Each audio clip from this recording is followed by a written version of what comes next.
For today's recipe, I'm going to be cooking from the Foxfire book of Appalachian Cookery, and this is the revised edition. And I'm just going to flip over to the section on cornbread.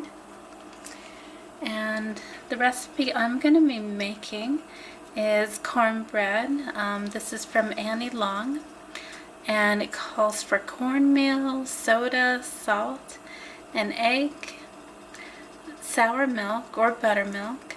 As a substitution, I'm using 2 cups of milk with 2 tablespoons of lemon juice to make it sour, and 2 tablespoons of melted lard. I will be using Crisco instead of lard. And let's get cooking. Okay, to start mixing in the ingredients, what I'm going to start with first is the liquids.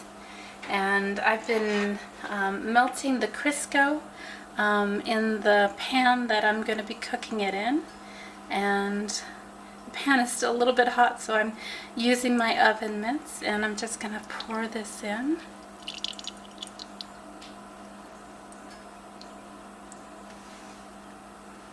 All right. And I suppose the reason for melting the Crisco or lard into the pan is so you already have your pan already greased. I might rub the grease around the edges just to be certain, but that is an easy way to do it. And I'm pouring in the egg and the sour milk, the milk that I've made sour.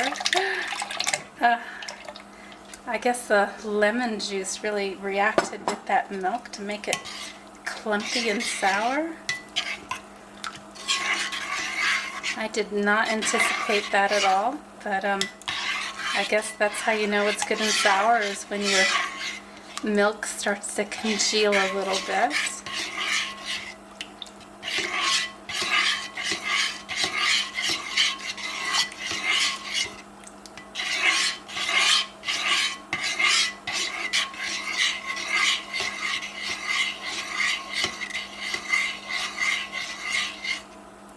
Alright, next I'm going to pour in the baking soda and the salt.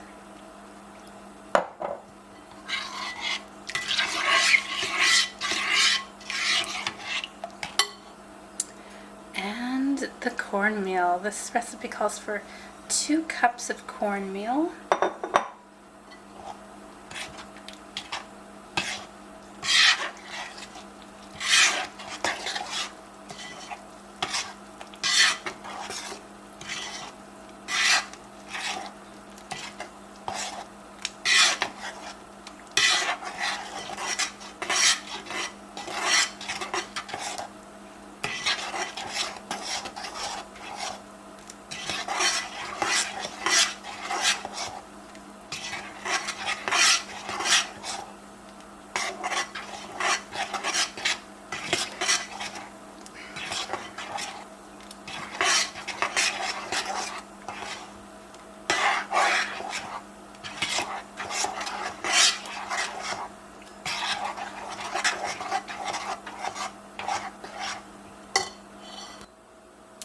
Alright, the batter is into the pan, and it says to cook it at 425, but it doesn't say how long, so I will check it every, I think I'll start for 20 minutes, and then I'll see how long I need to do to get it done. The cornbread only took about 30 minutes to bake, and I think part of that might be due to the fact that I use the pan to melt the Crisco. So when I put the batter into the pan, it already started cooking. So that was a delightful result of that. So only 30 minutes was pretty quick, and I love how it looks. It's got this golden brown kind of texture on the top, which I think is gonna make it be really delightful texture to eat.